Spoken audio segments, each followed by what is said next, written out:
Okay, let's start without wasting time.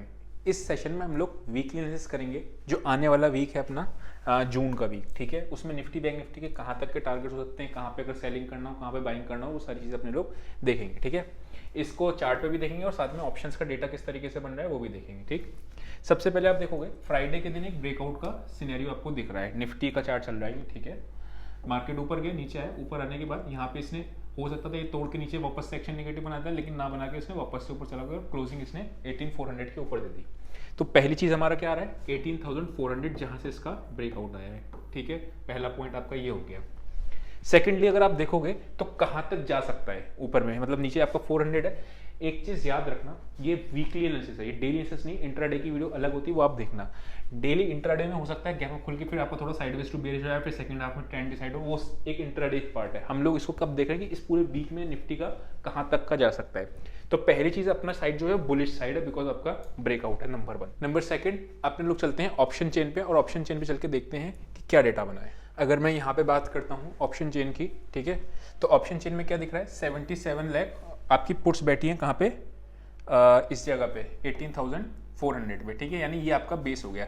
आपको अगर याद होगा तो 330 से लेके 360 के बीच में आपका एक जोन था। ये जोन बहुत रेजिस्टेंस का था जो उसने डिसाइसिवली कल तोड़ दिया। ठीक है, तो यानी ये आपका एक 400 के जब तक कि नहीं तोड़ के क्लोज होता है, हम लोग इस वीक में सेल ऑन राइज के सेल को एग्रेसिव नहीं करेंगे। ठीक है, ऊपर में आप सेल कर सकते हो जब आपको एक नेगेटिव एक्शन देखे, लेकिन इंट्राडे में ही सेलिंग की पोजीशन को रख के जाएंगे। ठीक है, होल्ड नहीं करेंगे सेलिंग की साइड को, नंबर 1।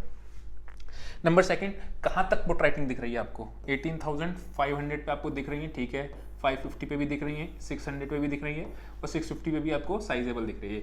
यानी 650 तक का अपने लोगों को निफ्टी के अंदर जो स्कोप है वो वीकली का दिख रहा है। यानी 18400 से ऊपर रहना चाहिए मार्केट को, और 650 तक इस वीक में पहुंचना चाहिए, ये अपने को दिख रहा है। हाथ के हाथ अपने लोग बैंक निफ्टी का भी ऑप्शन का डेटा देख लेते हैं, और फिर बैंक निफ्टी को चार्ट पे भी देखेंगे। ठीक है, सबसे पहले आप देखोगे तो मेजोरिटी पुट राइटिंग कहाँ हुई है, 44000।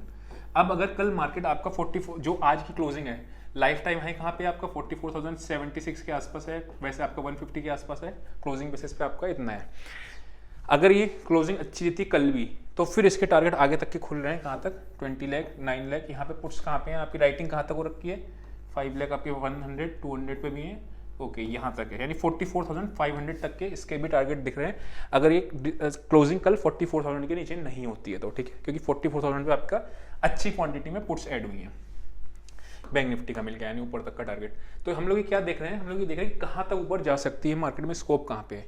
तो स्ट्रेटेजी तब तक बाय ऑन डिप्स रखेंगे, या तो तोड़े आपका कौन सा 18400 का लेवल तोड़ के क्लोज हो, या फिर आपका 44 ये जहाँ से ब्रेकआउट आया था 43,850 के आसपास, इसके नीचे क्लोज होगी तब। ठीक है, ये बैंक निफ्टी हो गया। फिर निफ्टी में कहाँ तक पुट राइटिंग आपकी दिख रही है।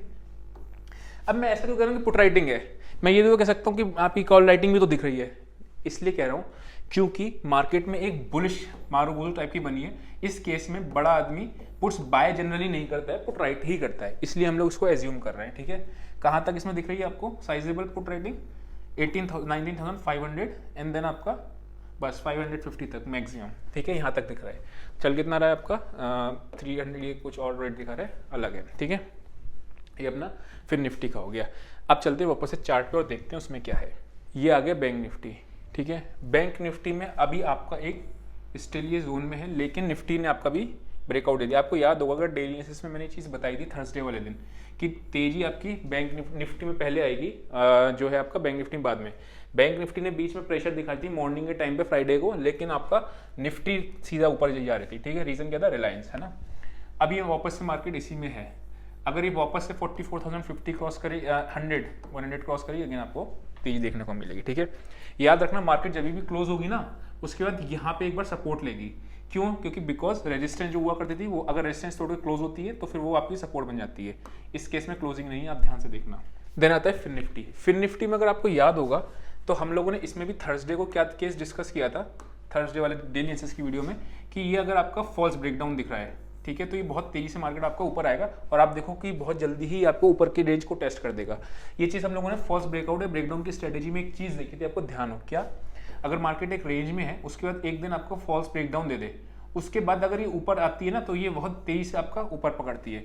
सेम चीज क्या होता है अगर मार्केट आपका फॉल्स ब्रेकआउट दे दे, अगर ये फॉल्स ब्रेकआउट देके नीचे आती है तो बहुत तेजी से नीचे की लोअर रेंज टेस्ट करती है। एग्जांपल के लिए आप यहाँ देखो, ये आपका एक इस जगह पे आपका एक यहाँ से यहाँ तक की रेंज है, मार्केट ने ब्रेकआउट दिया, क्लोजिंग नीचे दी और बहुत तेजी से मार्केट आपका नीचे आई। सेम चीज आपका इसके अंदर भी देखने को मिल सकता है। ठीक है, टारगेट्स हम लोगों ने ऊपर के देख लिए हैं और ये आपने फिर निफ्टी का चार्ट जो है हमने इसमें भी देख लिया। ठीक है, इसमें क्लोजिंग कहाँ चाहिए, कौन सी इंपॉर्टेंट पार्ट है जहाँ से आपका ब्रेकआउट आया था, थोड़ा सा हम लोग छोटे टाइम फ्रेम पे चलते हैं।